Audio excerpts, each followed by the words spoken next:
खेड़ा की, ये संविधान का अपमान ही तो है। इसी को तो बचाना भाई, आप भी योगदान दो। जगदीश जी, संविधान खत्म हो रहा है। आप बाकी जो बातें कह रहे हैं उस पर मैं आपसे कंप्लेंट करने सहमति और असहमति नहीं जता रहा हूं, लेकिन जो खड़गे साहब ने बयान दिया है, उन्होंने कहा है कि उन्होंने कुरान का हवाला दिया है। आप सोचिए, एक समुदाय को पूरा देश उसके धार्मिक ग्रंथ के नाम पर आप कैसे उसको बहकाना, बरगलाना और भड़काना चाहते हैं? सोशल मीडिया भी कर रही है। खड़गे साहब ने चोर को चोर कहा, सांप को सांप कहा ही जाएगा। जो सांप होगा, जो देश तोड़ेगा, जो भाई से भाई को लड़ाएगा, जो हिंदू मुसलमान करेगा, वो सांप ही है।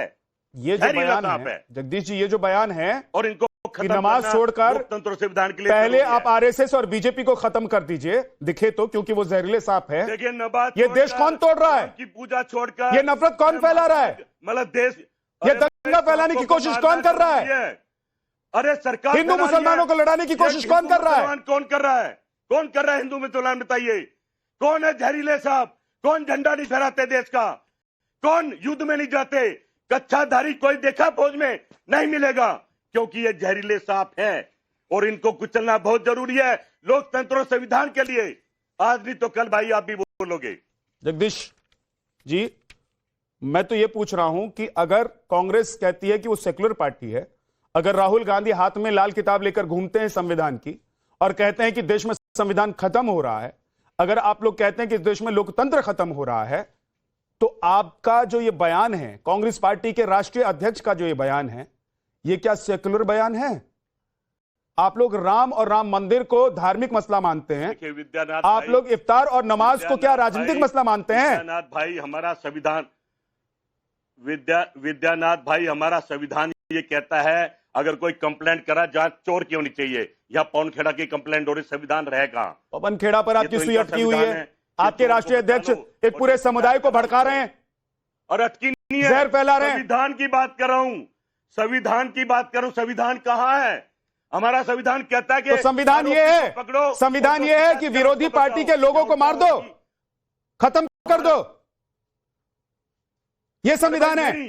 संविधान यह इनकी विचार, ये संविधान है, इनकी जो जहरीला विचारधारा है। तो वही विचारधारा बता रहे हैं क्या मल्लिकार्जुन खड़गे?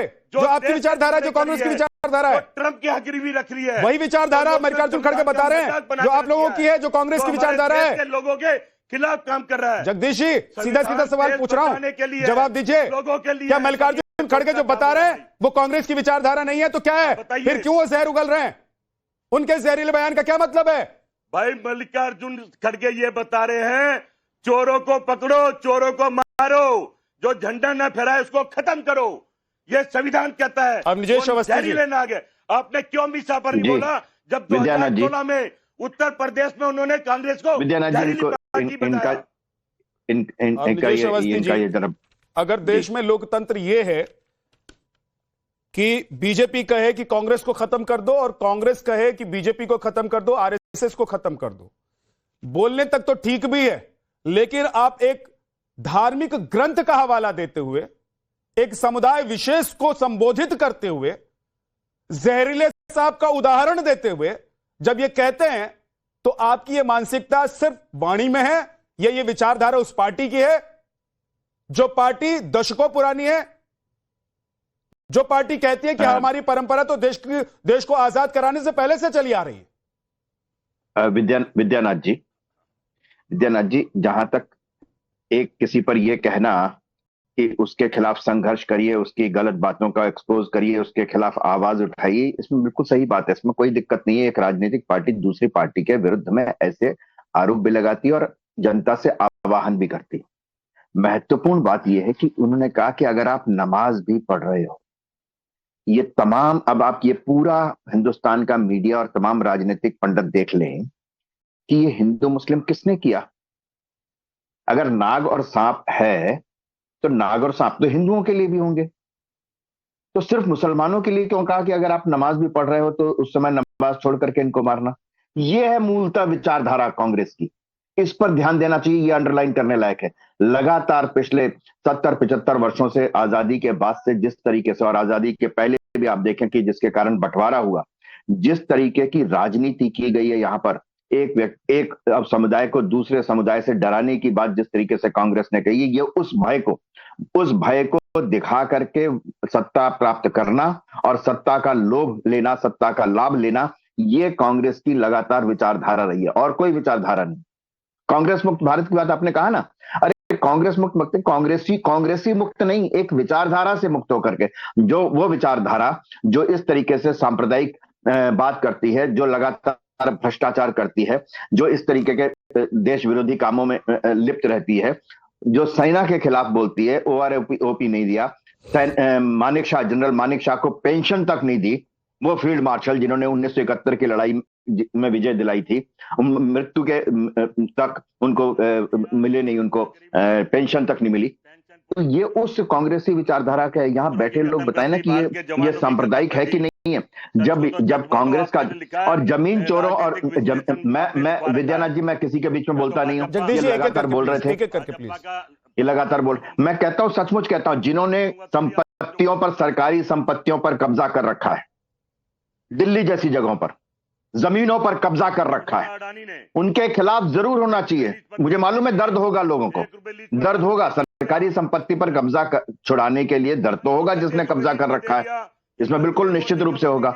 बात ये सबसे महत्वपूर्ण बात है कि जिस तरीके से भारतवर्ष की राजनीति में चुनाव के समय में एक समुदाय को दूसरे समुदाय के खिलाफ खड़ा करने की जिस तरीके की कोशिश हो रही है, ये इतनी खतरनाक कोशिश है और ये कोई पहली बार नहीं है।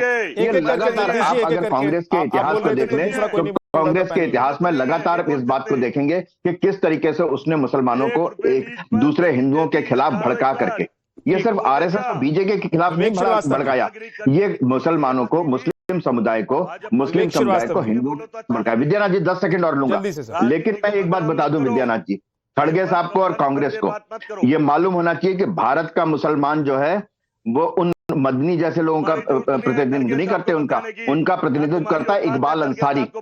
उस इकबाल अंसारी ने बाबरी मस्जिद उस ढांचे के खिलाफ कोर्ट में, सुप्रीम कोर्ट तक गया, लेकिन जिस दिन सुप्रीम कोर्ट का फैसला आया उसके बाद वो प्राण प्रतिष्ठा में भी शामिल हुआ, उसके बाद ध्वजारोहण में भी शामिल हुआ। ये वो भारत का मुसलमान उस इकबाल अंसारी है जो भारत की उस संस्कृति को, परंपरा को जानता है, पहचानता है, उसको मालूम है कि इसी देश में रहें, इसी देश में पैदा हुए हैं, इसी देश में हमारा खून है, ये है वास्तव में। और कांग्रेस उस स्वभाव को खत्म करना चाहती है, भारत के मुसलमानों के भीतर जो स्वभाव है उस स्वभाव को खत्म करना चाहती है, ये सबसे खतरनाक बात है। और मुझे लगता है इसके लिए सबसे पहले शर्मा का ऑडियो डाउन कर दीजिए, अगर वो लगातार बोले जा रहे हैं तो ऑडियो डाउन कर दीजिए। आपने क्या कहा कि नमाज अदा करने से पहले मुझे हमेशा आपको मानना चाहिए, हमें मालूम है आप कौन होते बताने वाले, आप कौन हो बताने वाले, ये कि नमाज के समय में हमारा कौन दुश्मन है, ये आप कौन हो बताने वाले। भारत के मुसलमानों को खड़ा होना चाहिए। ठीक है अवनीश जी, ठीक, विवेक श्रीवास्तव, देखिए